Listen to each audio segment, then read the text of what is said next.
What does a failing organisation look like? I work for Betsy Cadwaladr University Health Board, or BCU for short. It's the largest health board in Wales, serving a population of 700,000 people across North Wales and employing 19,000 people. The Welsh Health Minister recently put BCU into special measures for the second time in the last 10 years, underlining serious concerns about its leadership, governance and culture. As someone who's invested nearly a third of his life working here, this was somewhat hard to stomach. So, is BCU a failing organisation? To an outsider, maybe it is, but I don't think so. I work with so many amazing, talented, inspiring people that would thrive in any organisation. It's hard to understand how we came to be in this state. Where has it gone wrong? And more importantly, how do we fix it? What does success look like? What's the organisation look like that I want to work for? I want to tell you the story of one BCU employee. Mark works as a consultant and has very specialist skills. He's passionate about being a doctor, the NHS, and providing world-class care for his patients. He's worked in over a dozen hospitals in different healthcare systems across 4 different countries, and could have stayed in any of them. But Wales was his tribe and his home, and he got his perfect job here in North Wales. Over the last few years, however, Mark has become despondent, disillusioned and disengaged. He lost joy in his work, disillusioned by an overstrained system that has been left behind while the world around it has changed so much and is struggling with the demands being put upon it. Disillusioned by a system and an organisation that is so resistant to modernisation and change, and disillusioned by the increasing levels of bureaucracy and the reducing levels of autonomy and independence. Just turning up to work every day for an organisation that he no longer feels any real connection to, knowing that he's not providing the best care he can for his patients, but feeling that it's futile to try and improve things. A year ago, Mark started to look for another job and maybe even another career. Maybe it was a midlife crisis, or maybe there is something wrong with a system that takes hard-working people who are passionate about what they do and leaves them disillusioned, despondent and disengaged. How many of you have felt like Mark? And how many within BCU right now are like Mark? And how many staff within the NHS are like Mark? I am Mark, and this is my story, but only part of it. And sadly, my story is far from unique. The NHS employs 1.4 million people, and from recent national studies, it's estimated that 47% of them are experiencing significant work stress. And 1 in 3 staff report feeling burnout either all of the time or most of the time. And 1 in 4 nurses leave the profession within 3 years of qualifying. 85% of staff feeling disengaged from their organisation. The NHS has record levels of staff vacancies, and in BCU alone, there are 850 vacancies for nurses.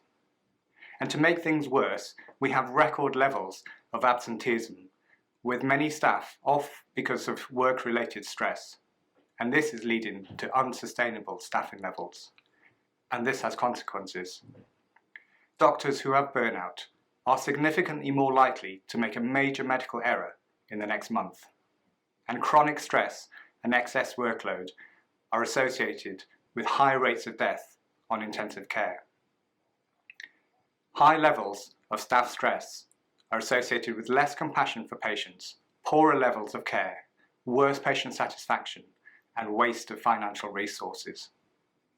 In short, we are breaking our staff, and patients are coming to harm as a result. And this is what failure looks like. We must accept this. We must accept that what we are doing is not working. It's not working for us, and it's not working for the people that we provide care for. We need to change. So, back to my story. In the end, I chose not to quit. Doing nothing wasn't an option for me, but I had no idea what to do. And at just the right time, I received an email advertising the Climb Leadership Programme, and something about it caught my interest, and I applied. And over the last year, through Climb, I've met some really inspiring people. And somewhere along the way, I regained a portion of that most precious of all things, hope.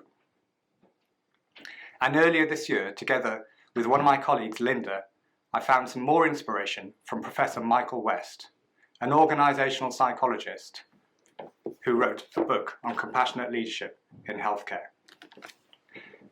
So we decided to create a study day on compassionate leadership and invited Michael West to our hospital to talk, and that talk inspired this one. Compassionate leadership. Is that like a welfare day? Oh, good for you. Our nurses will appreciate some of that.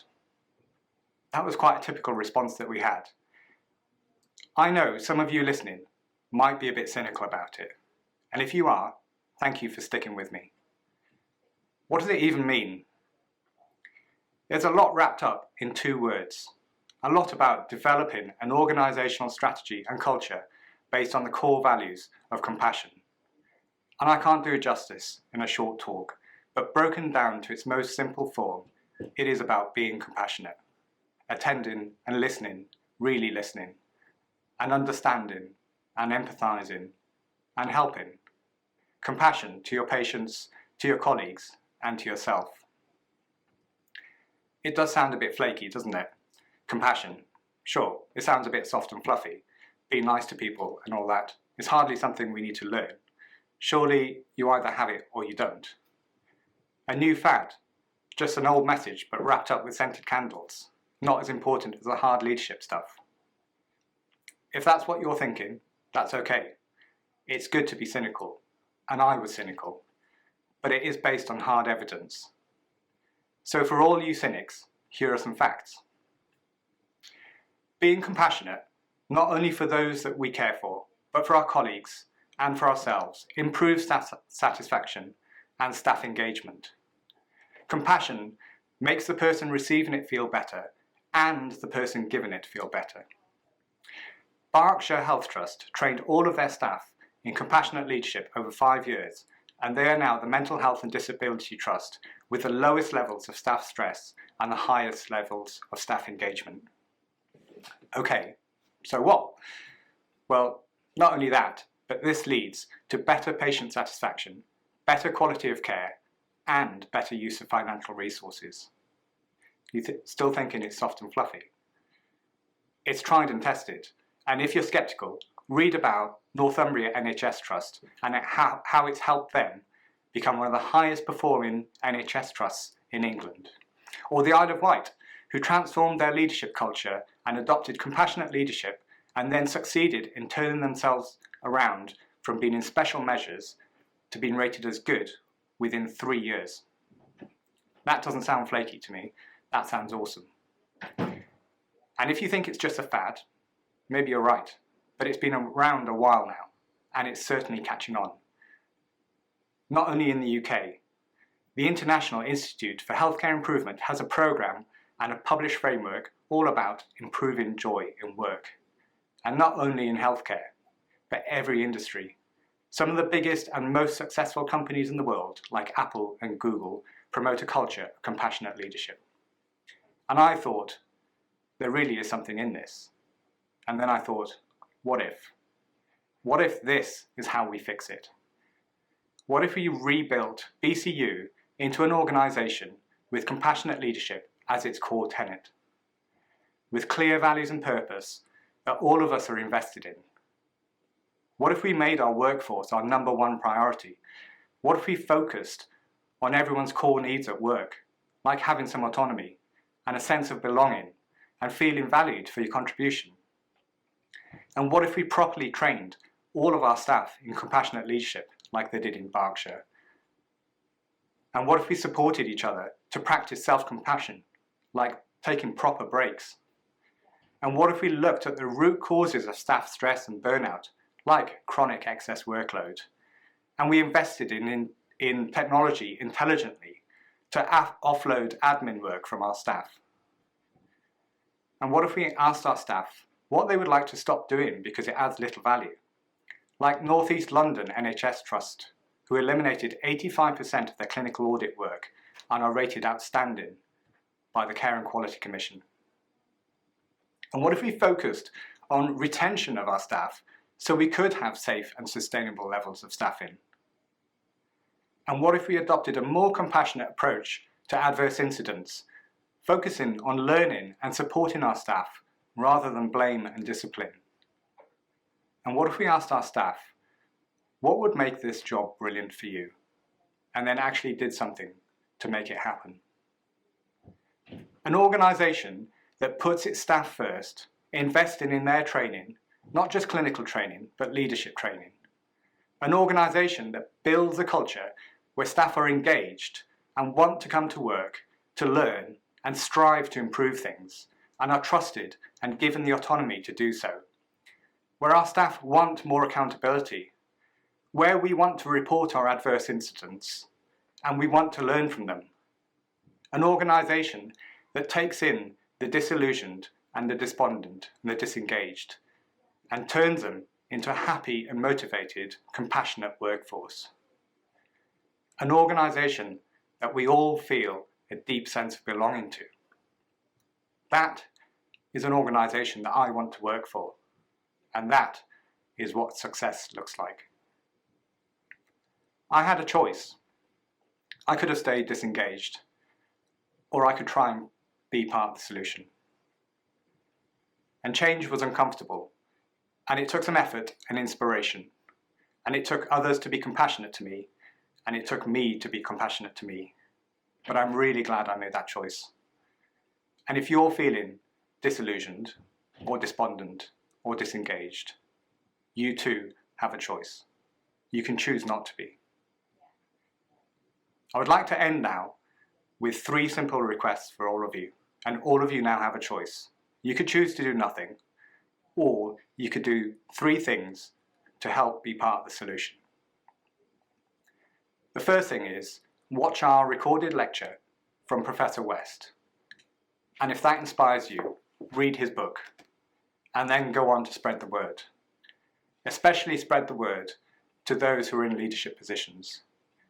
Let us start a movement to say to those who lead us, our executives and our politicians, this is how we want to be led, with compassion.